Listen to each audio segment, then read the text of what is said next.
세종을 제외하고는 다 네. 해제를 거의 하고 수도권도 일부 지역들을 해제를 했단 말이에요. 네네, 그렇죠. 이런 해제가 되면은 어떻게 뭐 어때 심리가 좀 개선이 된다든지 집값이 반등한다든지 네. 뭐 이런 효과가 좀 있을까요?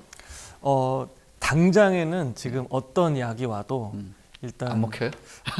당분간은 이런 이제 그 매크로 환경이나 금리 변수가 가장 크게 작용할 것 같고요. 어느 정도 이제 그 시간이 소요된 이후에 그때 가서 그러면 이제 후행하는 조치로 정책이 나온다기보다는 뭐 되든 안 되든 일단 정부의 이런 뭐 규제 지역 해제 조치는 저는 좀 반드시 필요했다라고 생각이 됩니다. 좀 상징적인 시그널 의미도 좀 있고요.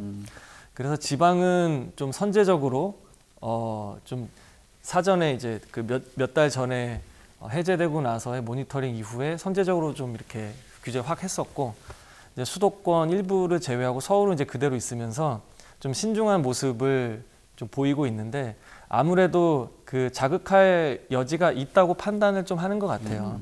그러니까 예를 들어서 지금은 이제 끝이 안 보이긴 합니다만, 뭐 이제 금리 인상 속도가 좀 많이 더뎌진다거나 그 경기 침체 우려가 좀 해소가 됐을 때, 그럼 그때는 결국에는 이제 다시 또 부동산에 관심이 좀 커지게 되면 그때 가서 조치할 수는 없다 보니까. 그렇죠. 네.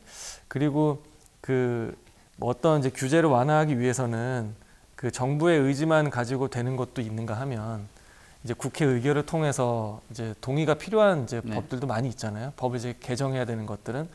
그러니까 하나하나 그 속도를 따라가기가 그 시장하고의 그런 이제 시간차가 많이 발생을 할 텐데, 사실은 이제 규제 지역이라고 하는 거는 이제 일종의 패키지 세트이기 때문에 네.